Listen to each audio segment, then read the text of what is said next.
নির্বাচন কমিশন ঘোষিত সময় অনুযায়ী শেষ হলো ত্রয়োদশ সংসদ নির্বাচনের ভোট গ্রহণ। এ বিষয়ে আমরা বিস্তারিত জেনে নেব। কুমিল্লা থেকে এখন যুক্ত হচ্ছেন আমার সহকর্মী আখলাকুস সাফা। সাফা, ভোট গ্রহণ তো শেষ, সারাদিন ভোট কেমন দেখলেন? সার্বিক পরিস্থিতি এই মুহূর্তে কি জানাবেন?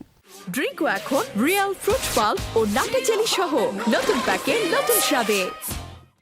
এই মুহূর্তে ভোট গ্রহণের পরের সবচেয়ে গুরুত্বপূর্ণ যে পরের যে অংশটি, সেই ধাপটি শুরু হচ্ছে। সেটি হচ্ছে, আপনি দেখতে পাচ্ছেন যে ভোট গ্রহণ শেষ হলো ত্রয়োদশ জাতীয় সংসদ নির্বাচন এবং গণভোটের, এবং প্রতিটি ভোট কক্ষ যেগুলো, সেই ভোট কক্ষগুলোতে যে বুথগুলো ছিল, আপনি জানেন প্রতি একটি বুথের জন্য একটি করে ব্যালট বক্স, এবং এই ব্যালট বক্সগুলো ভোটের যে কক্ষগুলো আছে সেই কক্ষগুলো থেকে একে একে নিয়ে একটি কক্ষে এনে জড়ো করা হচ্ছে।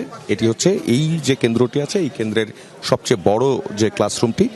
এখানেই আপনি দেখতে পাচ্ছেন যে নিচে কালো রঙের যে কাপড় বিছিয়ে এখন এই ব্যালট পেপার যেগুলো আছে, অর্থাৎ ব্যালট বক্স যেগুলো, সেই ব্যালট বক্সগুলো খোলা হবে কিছুক্ষণ আগে, অর্থাৎ ঠিক 4:30 যখন বাজে, প্রিসাইডিং অফিসারের নির্দেশে প্রতিটি ভোট কক্ষের যে ব্যালট বক্সগুলো সেগুলো সিল করে দেওয়া হয় এবং সিল করে এই রুমটিতে নিয়ে আসা হয়। এবং এখন যে ভোট গণনার যে আনুষ্ঠানিকতা, যেই ফলাফলের জন্য অধীর আগ্রহে প্রতিদ্বন্দ্বী প্রার্থী এবং তাদের সমর্থকরা এখন কেন্দ্রের বাইরে অবস্থান করছেন, সেই গণনাটা এখন শুরু হবে। এবং যারা সকাল থেকে প্রতিটি ভোট কক্ষে যে প্রার্থীদের নির্বাচনী এজেন্টরা, তারা যে ভোট গ্রহণের যে সাক্ষ্য হয়েছেন, তারা এখন এই ভোট গণনারও সাক্ষী হবেন এবং তাদের সামনেই ভোট গণা হবে। প্রথমত গণভোটের যে গোলাপি রঙের যে ব্যালটগুলো, সেই ব্যালটগুলো আলাদা করা হবে এবং তারপর সাদা রঙের যে ব্যালট, অর্থাৎ ত্রয়োদশ জাতীয় সংসদ নির্বাচনের যে ব্যালট, সেই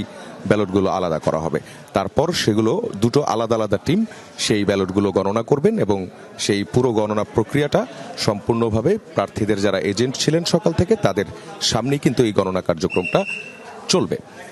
এই কেন্দ্রের যিনি প্রিসাইডিং অফিসার, তিনি যেটি বলছিলেন যে সবশেষ, অর্থাৎ ভোট গ্রহণের ভোট শেষ হওয়ার ঠিক 1 মিনিট আগে তিনি আমাকে যে তথ্যটি দিয়েছেন সেটি হচ্ছে 50.6% তার এখানে ভোট কাস্টিং হয়েছে।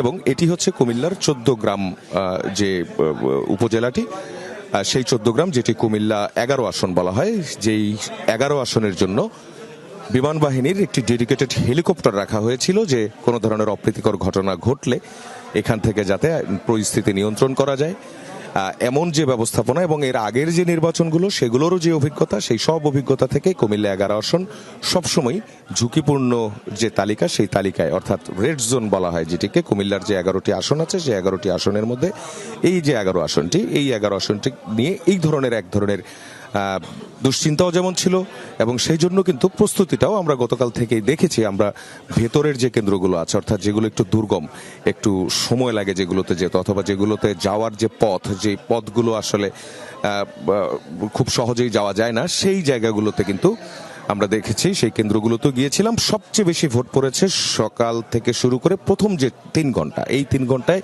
প্রতিটি কেন্দ্রে, কুমিল্লার 11টি আসনের প্রতিটি কেন্দ্রেই সবচেয়ে বেশি ভোট পড়েছে ওই যে 3 ঘন্টা, ওই 3 ঘন্টায়।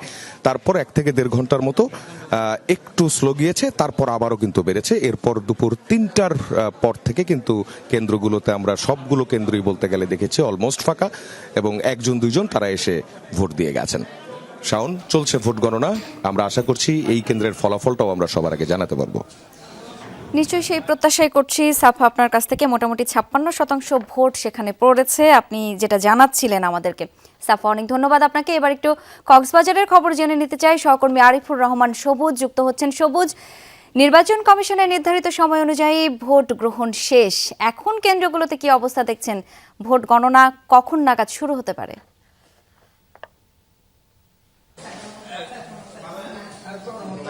শাওন, সেই প্রক্রিয়া মূলত শুরু হয়েছে, অর্থাৎ ভোট গ্রহণ প্রক্রিয়া ঠিক 4:30টার দিকেই বন্ধ করে দেয়া হয়।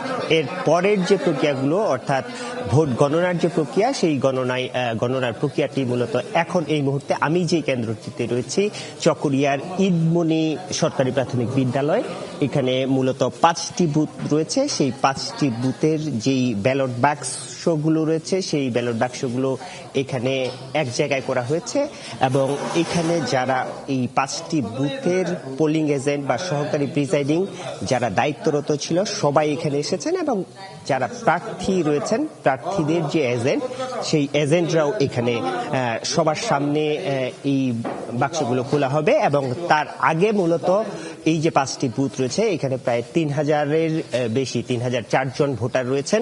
সেই ভোটার এই 5টি বুথে কতটি ভোট কাস্ট হয়েছে সেই হিসাবটি মূলত এই জায়গায় সহকারী প্রিজাইডিং অফিসার এবং যিনি প্রিজাইডিং এর দায়িত্বে আছেন সবাই মিলে সেই গণনাটি করছেন। আমি যতটুকু বুঝতে পারছি যে 2022টি ভোট, অর্থাৎ 3004টি ভোটের মধ্যে 2022টি ভোট কাস্টিং হয়েছে, এবং সেই হিসাবে বলা যায় যে প্রায় 60 থেকে 70% ভোট কাস্ট হয়েছে। এবং প্রত্যেকটি কেন্দ্রেই এই এলাকার আমরা একই রকম চিত্র দেখেছি। সকালের দিকে প্রচুর পরিমাণে ভোট কাস্টিং হয়েছে, প্রত্যেকটিতে কোনোটিতে 60, 70, 80% পর্যন্ত ভোট কাস্ট হতে আমরা সবুজ, যেটি শুনছিলাম 3004টি ভোটের মধ্যে মোটামুটি 2022টি ভোট পড়েছে, 60 থেকে 70%। অনেক ধন্যবাদ এই মুহূর্তে আমাদের সঙ্গে যোগ দেওয়ার জন্য।